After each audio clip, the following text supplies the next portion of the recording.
Hi, everybody. Before we get to another great interview, the Too Opinionated podcast could really use your help. And it's easy, it's free.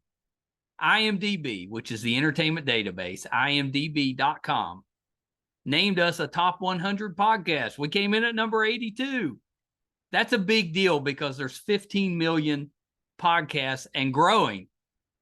So to be named to anybody's top 100 list, pretty big deal for us. And the way you can help is to go to imdb.com, look up the Too Opinionated podcast, and that's it. Just bringing our page up. That traffic really helps us out. Our YouTube channel is MeisterCon Pod. All we ask is that you subscribe. It's also free, but that really helps us to attract these amazing guests that we keep bringing on the program. And that's it. 2 easy ways for you to support us, and we would really appreciate the help. Now let's get to that interview.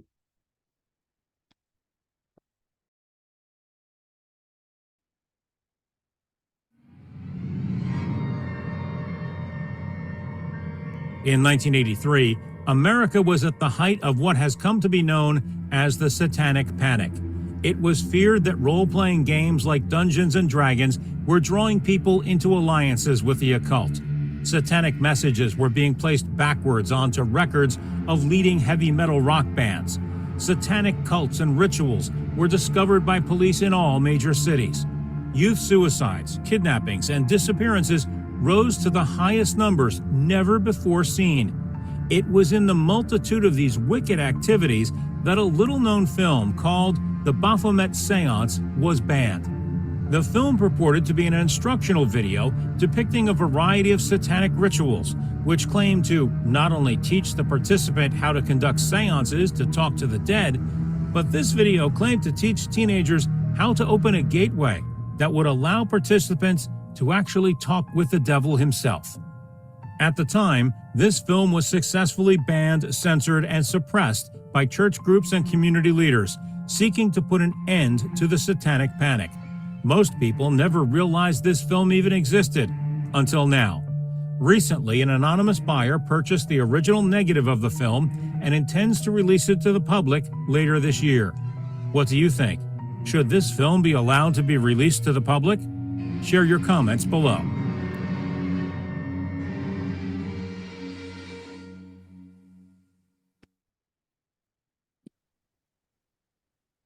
Hi, everybody. Welcome to a special edition of Too Opinionated, where I'm a little bit nervous this time. I'm joined by the purchaser of the Baphomet Seance, and he has chosen to remain anonymous. So I'm going to refer to him as Anonymous. So welcome, Anonymous. Thank you. Yeah, I talk a lot about I'm kind of a chicken, so this is a little bit of a nerve-wracking interview for me, but I appreciate you being here. Thank you for having me. And there are many cowards that said no, so thank you. Well, we discussed it for a while before we decided to go ahead and do the interview, but let's jump into it this way. Can you explain to me what the Baphomet Seance is? The film came out originally in 1983, and it has been labeled by many to be an instructional video on how to talk to the dead, and possibly even the master himself. So at that time, when the film came out, there were many groups that were worried. It was in the midst of something called the Satanic Panic. I remember those days. Yes, you might remember when people said if you played Dungeons and Dragons, it was a game of the occult, or you played your heavy metal music backwards, you would get messages from the devil. And people were poisoning Halloween candy and slipping in things like razor blades and cyanide. And so the world was in a panic. Yeah. And so when this film came out, it purported to be from a very dark source. People got afraid and they decided that it shouldn't be shown. And I disagree. Yeah. Well, let's talk a little bit about that. How do you answer those critics that say that this film, and the reason that it was band to begin with back in the 80s, it's something that kind of leads young people into the occult, or maybe even worse. How do you answer that? Well, first of all, I think young people are more clever and intelligent than the credit they're being given. So I think that there's a lot of needless worrying. Certainly, there are a lot of scary films out there and horror films that That's right. already lead people to have the emotions of fear and panic and dread. So what's the difference with us? We're just sharing a different point of view. And the reality is we're not sure that our film actually has anything inherently evil or negative about it. Most of the feelings that people will have in the film are actually generated by completely logistical scientific means. And does the devil exist anyways? I don't know. What do you think? Well, I know that the people that have seen it have reported having some physical reactions to the movie, headaches and maybe some nausea, that type of stuff. What do you say to that? What's causing that? Well, the reality is I cried during Titanic. What does that mean? We all have different emotional That's true. experiences and feelings with films that we watch. And there were those who felt the same thing when movies like The Exorcist came out. I think you'll just have to come and see for yourself and make a judgment whether the film is actually of the devil or if it's just emotionally charged to stir up certain feelings and emotions and behaviors and even, how should I say, physical reactions to it because of the nature of the film. Yeah, that's fair, I think. And you brought up the Exorcist. What sets this movie apart from other banned films like maybe Cannibal Holocaust or The Exorcist or Necromantic, Hail Mary, those type of movies? What sets this one apart? Well, that's a wonderful question. I think that the thing that sets this apart is that this is the very first film that purports to teach you how to speak with the dead and actually provides the instructions on how to do so. I don't think the other ones purport themselves to be any kind of instructional video. I think what they try to do is simply gross people out with gore and horror. And that's cheap thrills. I'm not saying there's not a place for it. And it's interesting in many circumstances.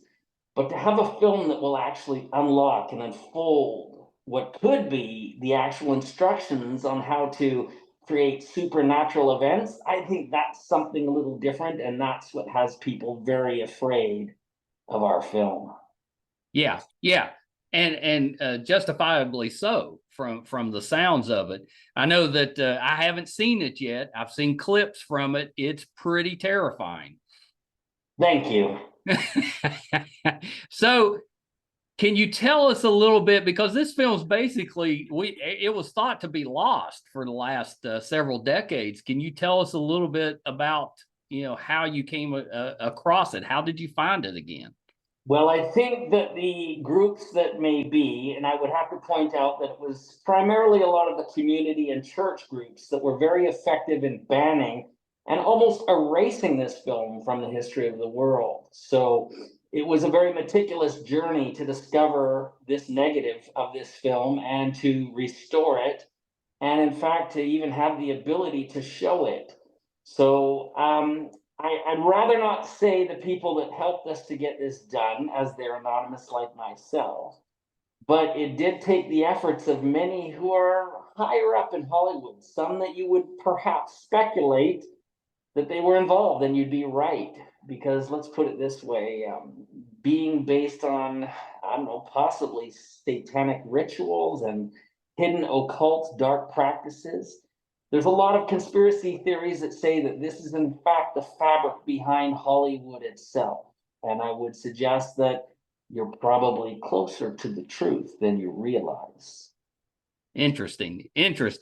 So some have speculated that someone like a Bill Gates or maybe an Oprah was behind finding this film. Care to comment on that? Well, what do you think about that? Do you think that they have the power or the ability to do such a thing? I do. I think they've definitely got the resources to help bring this to light. Whether or not they would choose to do that, I don't know. And I can't comment on that either. But let's put it this way, there are certain people that are going to get a wonderful thank you note the evening that the film is released.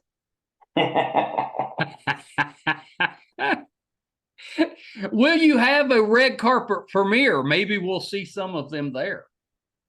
I would imagine that if they do attend, they would prefer to come in through the back entrance rather than appear on a red carpet.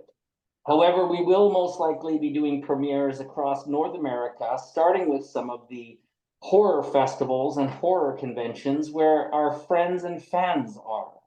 And I might also put this as an invite that if you are an operator or an owner of a horror convention and you would like to have this film screen there, please reach out to us. We are looking for allies who are going to help us get this film into the public before it is perhaps suppressed or banned again. Why is it, especially in today's climate, why is this, the right time to show this film? Well, I think at this time in the history of the world that we have a greater understanding of what perhaps this is about. And even if there are those that are prepared to journey and venture to speak with the dead and test these supernatural claims, that we're in an environment where they will be allowed to do so. Whereas in before, mommy and daddy often kept their kids on a closer leash. Yeah. Okay. What do you say to the theories that those that were in the film have come on difficult times or have been under, say, a curse since making the film? You know, it's interesting that some of those people perhaps have brought certain curses upon themselves.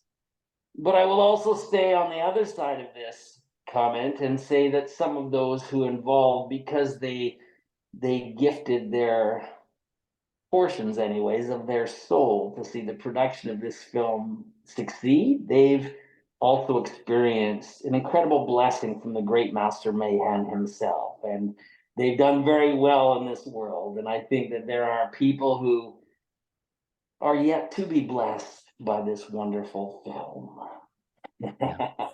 Yeah, that's creepy. Well, thank you again.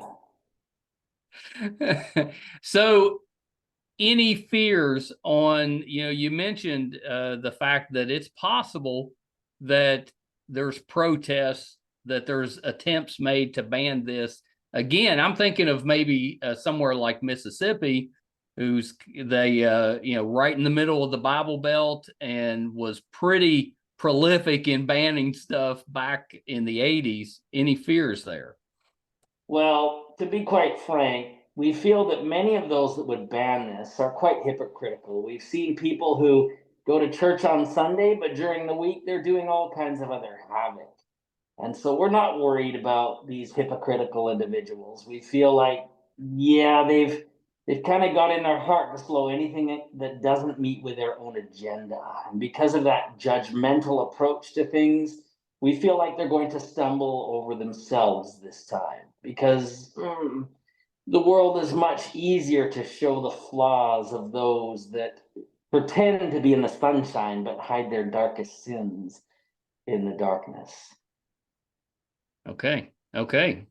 Is there a reason that you're choosing to remain anonymous? What are you afraid of? I have no fear, and there will be a day when I shall reveal myself. But for now, we start as a tiny seed until we have strength to resist our adversaries, and we shall remain hidden until such time as there's no requirement to do so. Is there anything, before we wrap up, anything about the Baphomet Seance that we haven't covered that you would like people to know? Well, I think something that is important is to remember that the feelings and sensations, the experiences and things that you are going to feel in this film are quite different than anything you've yet experienced. We have been accused of involving hypnotism and subliminal messaging. We've been accused of using trickery and magic and illusion and all kinds of other effects to help you feel things that will make this the scariest movie that you have ever seen. I will not confirm or deny how these things are achieved. We have also heard that we have used the power of the occult and Satanism and Satanistic ritual to help a person to feel the fear of what it's like to have the devil sitting right beside you in a movie theater. Again, I will not confirm or deny these things, but what I would invite you to do is to come with an open mind. And when you sit there in the darkness of the theater and you feel the coldness brush along the back of your neck, or you feel the whisperings of someone who has died talking to you in the moment that you're watching it on the film, that you ask yourself, is this possible with special effects? Or is this something that perhaps is coming from another place? I think it's then that you'll be able to answer,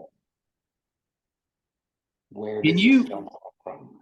if I choose to go to this movie, can you guarantee my safety? We guarantee nothing, but I would invite you to come and make a decision for yourself. Well, Anonymous, this is terrifying, but thank you for coming and sharing a little bit about the movie. You know, there was, my opinion, there was probably a reason that it caused such an uproar 40 years ago. So I'm pretty nervous about anybody going to see this, but I do agree that they should go and make up their own minds. We welcome you.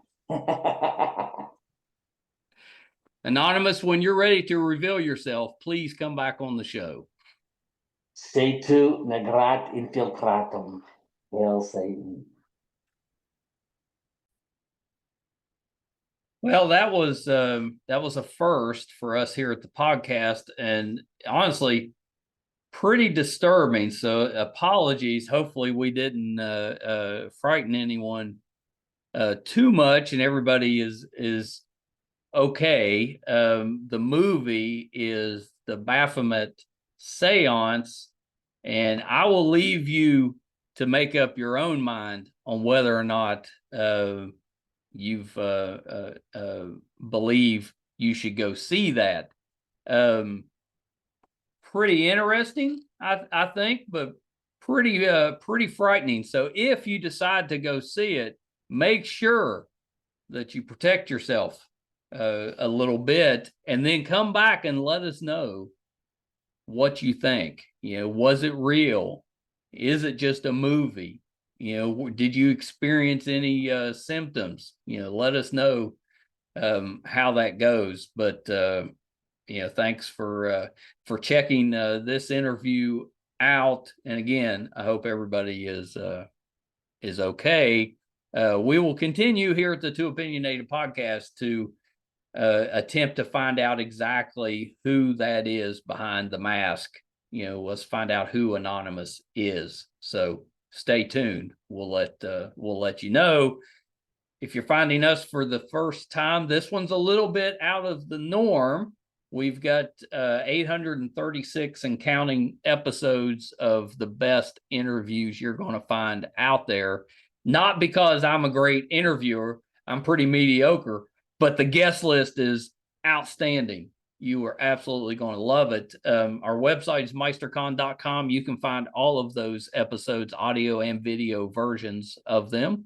Our YouTube channel is MeisterCon Pod. If you go there, please subscribe. Really does help us out. Thank you guys so much. Till next time. Bye, everybody.